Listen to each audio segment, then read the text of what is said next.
Начелен договор за зголемување на платите на административните службеници е постигнат на денешната средба меѓу владата и представниците на синдикатот на работниците од управата, правосудните органи и здруженија на граѓани што се одржа во владата. Како што изјави по средбата председателот на УПОС Трпе Дејановски, договорот предвидува зголемување на платите за по 8% во секоја од наредните 3 години.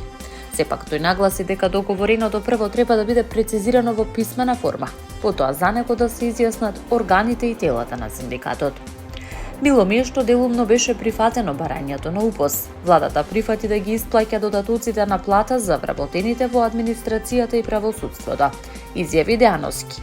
Тој појасни дека зголемувањето ќе се реализира во 3 рати од по 8%, почнувајќи од март, преку склучување поединечни колективни договори во сите институции од државната управа и правосудството, вклучително судовите и обвинителствата.